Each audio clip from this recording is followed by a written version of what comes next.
This is KGW News at noon. Ms. Taylor, is Mr. Koberger prepared to plead to these charges?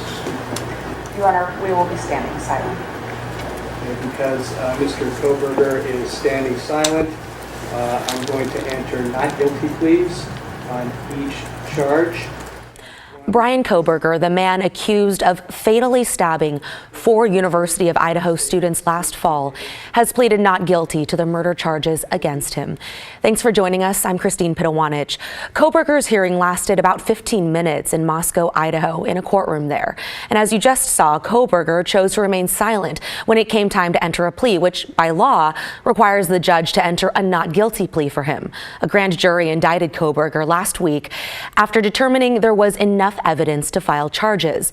The judge explained the 4 counts of first-degree murder and burglary.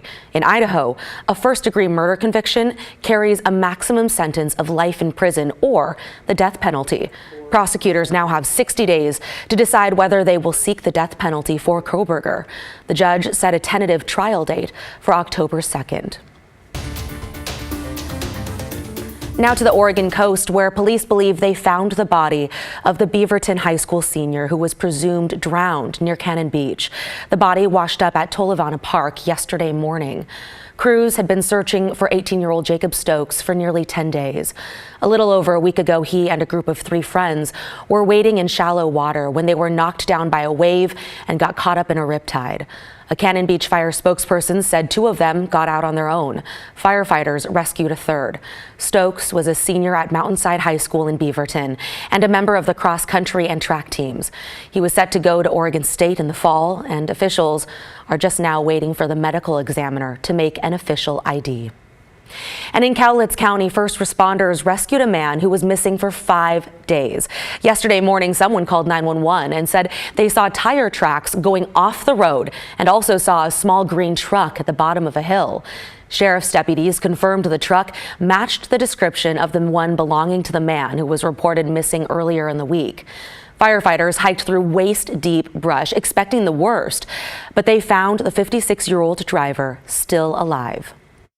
We hauled the patient up in a Stokes basket and supported with a rope system to get all that. There was about 19 responders total on the scene to make this happen and get the gentleman up the hill. Officials say the man was severely ill and unable to communicate. He was flown to a nearby hospital, and we're still waiting for an update on his condition.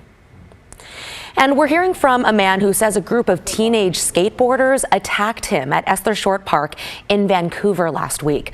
A park volunteer was trying to stop the teens from skateboarding on the park's gazebo. Daryl Bullock says he was there to check in on his homeless friends, but decided to jump in to help when things escalated between the teens and the park volunteer. Bullock says things got physical pretty quick, and he wound up using his martial arts training to protect himself. I've got 7 staples in the back of my head, in my arm. I can't straighten my arm out. My arm was swollen out like this from 2 different hits with the skateboard. Still, he says he would jump in again if he had to. A GoFundMe was set up to help with his medical bills. He says he'll donate any money that exceeds the GoFundMe's $10,000 goal. Vancouver police, meantime, are still investigating and have not made any arrests.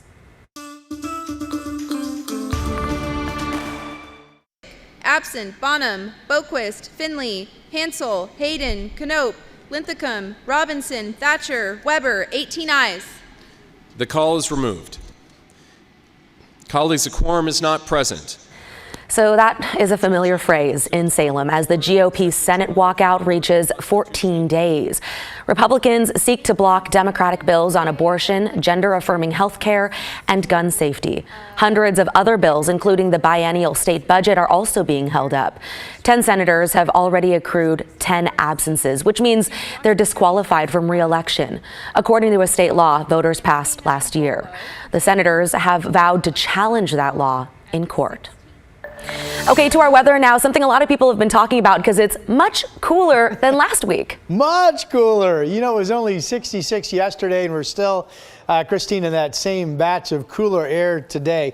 We are dry. Radar's been picking up some traceable amounts of moisture up north, including up around Cowlitz and Clark County, but nothing on the south side of the Columbia River, meaning here in Oregon. You can see on the satellite picture the low clouds really have not thinned much. Here's Chinook Winds Casino Resort in Lincoln City, where it's 60 degrees right now. Little bit of clearing poking through the clouds, but this is all the way out in Wasco County, the Oregon Veterans Home Camry and the Dalles, so 59 degrees there. Downtown Portland, clouds haven't budged. We're at 61. Again, yesterday it was 66. I expect we'll get some partial clearing in scattered locations, much like we had yesterday. That would put us up to 67 at 4 p.m., 63 at 8 o'clock. There's a chance for a trace of rain. Again, radar is showing we have a little bit of moisture up in parts of Clark and Cowlitz counties. Otherwise, we'll stay dry this afternoon. The forecast starts to warm us back up on Wednesday, and we'll have that 7-day into the holiday weekend coming up. Okay, thank you so much, Rod. The city of Gresham says its budget is $8 million in the red, and now it may be looking at layoffs after voters narrowly rejected a public service levy last week. The 5-year operating levy would have paid for 26 additional police officers and 16 firefighters by raising property taxes an average of $28 a month. Gresham's police chief says the city now faces some tough decisions. I think it's going to be more about having discussions about how we adjust our services. So I'm confident that our current staff will not be laid off, but I do know that and recognize that we're going to have some tough conversations about the way in which we serve our community and what services we can really provide. So this is the third time Gresham has proposed a public safety measure in the last 15 years. Voters rejected the one in 2008 and again in 2014. The city council will meet on June 6th to discuss what's next. And a heads up, if you ride public transportation, TriMet wants to hear from you about its proposal to raise fares next year. If approved, 2.5-hour fares for adults would go up 30 cents and 15 cents for youth and honored citizens. So a public forum is scheduled. It's going to be from 9 to 1 on Wednesday at the University of Oregon's Portland campus in Old Town. Afterward, the TriMet board will take a vote on the increases. You can testify in person, virtually, or in writing, but you have to sign up in advance. You can do that at trimet.org. And take a look at this. There have been multiple bear sightings in and around Portland's Forest Park. That includes this one, caught on video. And now 2 different joggers are telling us about their close calls. As our David Molko found, Oregon wildlife officials say while it's not unheard of, it's certainly unusual. Bro, black bear in Forest Park. Sauntering across 53rd Drive sometime last week amidst the ferns and fir trees. That's crazy. I can't even believe this. I can't even believe this. Oh my God, I'm up here all the time with the dogs. That was my bear. I recognized him. Yeah, that was his gait. That was his size. Kristen Shaw says she was trail running Thursday evening this week when she nearly ran into the exact same bear.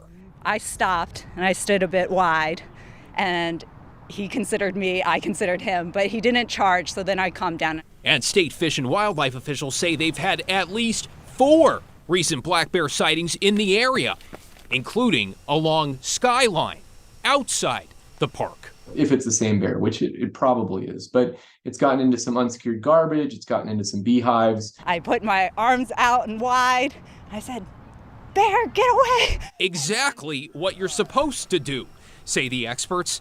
Signs like this are now going up, reminding folks not to run, to avoid eye contact, to appear large, as Shaw did, and make a lot of noise. And he heard me, and he didn't want anything to do with the situation either. I think we reacted similarly to each other, and he took off at a nice pace. I can't even believe this. As long as you give them a wide berth and it's not a mother with cubs, they usually take off. They want to get away from you. This one doesn't seem to be a mom, but we don't really know exactly how many bears there are in the park. That is, you always have to respect nature, and these are wild animals. Because this, they say, bro, black bear in Forest Park is most unusual. I can't even believe this.